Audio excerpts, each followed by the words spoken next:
Europe 1. Vous écoutez Culture Média sur Europe 1, 9h30, 11h avec Thomas Hill. Ce matin, Thomas, vous recevez la chanteuse Jeanne Mas pour son nouvel album Mon Élix et pour sa tournée dans toute la France. Alors, il y a plusieurs dates à noter. Il y en a à retenir 27, 28 février, 1er et 2 mars, 4 soirs au Trianon de Paris. Puis ensuite, vous irez à Nantes, à Lille, à Marseille, à Bordeaux. Toutes les dates sont à retrouver sur Internet, évidemment. Et il est l'heure de dresser votre portrait sonore des petits sons pour mieux vous connaître. Jeanne Mas, voici le premier.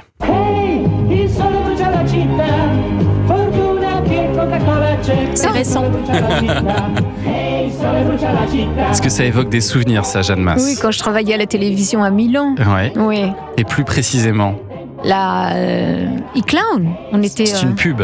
Ah, c'était une pub, Ouais. ça. Ah, je confonds. Ah oui, c'était. Attendez, Pour une boisson. Ouais. Coca-Cola. Absolument. Vous avez fait une pub pour. Ah oui, donc ça c'était à Rome. Et c'est Jean-Jacques Hano qui avait fait la pub. Donc j'ai rencontré Jean-Jacques Hano, j'étais très jeune. Ouais. Et on avait fait cette pub Coca-Cola. Et ah oui, on en a bu du Parce que Coca. Hein.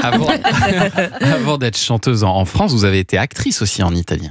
Oui, j'ai C'est ça, été vous étiez comédienne, comédienne, ouais. et puis j'ai fait des pubs, et puis j'ai été aussi animatrice. Speakerine pour la télé Speakerine aussi. pour la télé, pour Ouais. une nouvelle télé à l'époque où les télés indépendantes, il y avait le boom de ces télés indépendantes, et ma télé, là où je travaillais, ça s'intitulait La Uomo TV, qui par la suite a été rachetée par je ne sais plus comment il s'appelle. Berlusconi, peut-être, non? Berlusconi. Ouais. Voilà. Général, c'est lui. Ouais, Berlusconi, voilà. C'était et donc voilà. Non, j'ai fait beaucoup de choses. Vous avez rencontré Roberto Benigni aussi, je crois. Ah oui, ça c'était une très belle rencontre. À l'époque, je travaillais avec un artiste qui s'appelait Franco Califano, et donc j'ouvrais son spectacle, j'étais habillée en clown et tout ça, et puis donc après je me démaquillais, je revenais en tant que danseuse, après je me remaquillais en tant que clown, et il est venu après dans ma loge pour me dire ballet, c'est maman, c'est ballet, et c'était vraiment très émouvant. Il a une énergie incroyable.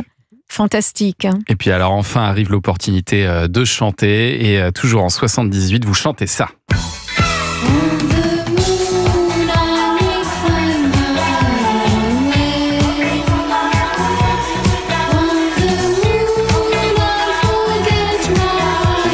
J'aime beaucoup ça. Hyper très sympa cette joyeux, chanson. On très the Moon. dansant, ouais. Mais alors je crois qu'il y avait un problème de look, c'est ça, Jeanne Mas? Ah oui. En fait, c'est une chanson. Mon Dieu. C'est une chanson en fait qui est une reprise d'une ancienne chanson italienne. Ouais. Et les producteurs, en fait, ils m'avaient vu danser dans une discothèque, donc c'est pour ça qu'ils ont voulu me proposer de chanter. Et puis, en fait, c'était l'époque où la RCA faisait des looks. Donc moi, ils voulaient me trouver un Maison de look, disque, ouais. un look. Et donc, ils m'avaient mis un body, des jartelles, une collerette de clown, les cheveux attachés. Et je me souviens avoir fait une première télé comme ça. Et Sorte de Pierrot la Lune, sexy, ouais, quoi. c'était une horreur. Non, mais c'était une horreur. J'ai eu honte. J'ai fait une télé, la deuxième, j'ai dit non, Ouais, c'est fini. ça.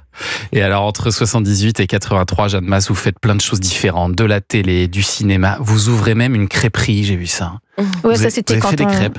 Oui, j'ai fait des crêpes. Ah mon Dieu, une fois qu'on fait des crêpes, on n'en mange plus pour le reste de ses jours. Je crois que j'ai recommencé il y a 1 an, et encore, j'ai vu qu'elles n'étaient pas véganes, donc j'ai laissé tomber. Mais c'était... Des crêpes avec des noms d'acteurs, c'est ça? Oui, voilà, on avait créé une crêperie avec une amie à moi, et en fait, voilà, on avait décidé de lancer cette crêperie comme ça, qui a très très très bien marché. Ouais. C'est pour ça que j'étais écœurée des crêpes.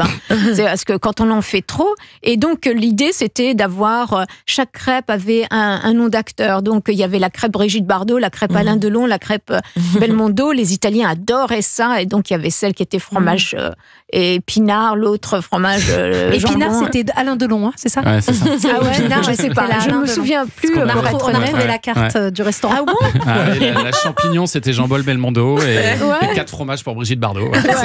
Mais j'avais appris à faire la mousse au chocolat qui était excellentissime. Et Voilà. puis alors, à Paris, en 83, vous impressionnez un directeur de maison de disques avec ce titre. Viens délivre-toi, rejoins-moi dans l'ivresse qui me tient et me transporte toujours plus loin. Viens, que vous faites écouter un directeur artistique de maison de disques qui s'appelle Jean-Jacques Souplet. Et là, il est scotché, il se dit il y a quelque chose à faire Ouais. avec cette jeune femme. Tout à fait, mais il m'a dit c'est incroyable qu'une femme puisse écrire un texte pareil. Et C'est pas du tout misogyne, ça. oh bah, si Elle vous raconte- saviez, Qu'est-ce qu'elle raconte, cette si je vous chanson raconte ma carrière au niveau du oui, mais j'ai toujours tout pris avec beaucoup de philosophie en me disant l'important c'est que finalement ça existe, ouais. voilà, et puis Ouais, bien sûr. qu'il trouve ça bien. Et c'est vrai que il y avait toute première fois et il y avait cette deuxième chanson qui était Viens et qui était très sensuelle et très sexuelle et donc il avait eu cette réflexion et puis par la suite voilà, il a été conquis et on a fait C'est devenu la phase B de votre premier Oui. tube, hein, devenu un incontournable. ouais. Toute première fois, toute première fois, toute première fois, toute première fois, toute première fois, toute première fois. Ça aussi, c'est phénoménal, hein, toute première fois. À sa sortie, ça se vend à plus de 30 000 exemplaires par jour. Oh là là. Waouh, waouh, waouh. C'était fou. Vous vous souvenez de ce que ça a évoqué chez vous à ce moment-là? Ça devait être Non, parce que moi, en incroyable. fait, à l'époque, j'allais faire des petits concerts. En fait, j'allais chanter ma chanson dans les discothèques. Je détestais ça parce que les gens étaient tous bourrés, donc fallait le faire Ouais. pour quelques francs à l'époque. Et donc, quand je suis rentrée en septembre, tout le monde était super excité parce que ça se vendait à 30 000 par jour. Pour moi, ça ne représentait rien. Après, j'ai vu ce que j'avais gagné. Là, ça représentait quelque chose. Ouais. Donc là, c'était différent. Mais non, je crois que tout artiste, en fait, court bien sûr vers la reconnaissance de son talent et adore aussi que le public aime ses chansons. Mais je crois qu'on est plus dans la création que dans l'envie de gagner de l'argent. Parce qu'on voit pas ça comme un business. Hein. On voit ça comme une partie de nous-mêmes. On a juste envie d'être aimé à travers notre art. Mais en tout cas, votre carrière était vraiment lancée à ce moment-là. Et puis, vous Ouais. avez été largement récompensé ensuite avec 2 victoires de la musique que vous décrochez à cette époque en 85. Aujourd'hui, votre nouvel album, Jeanne Mas, s'appelle Mon Élix. On va continuer à en parler dans cette émission. Et puis, on va parler littérature aussi avec Nicolas Caro dans un instant.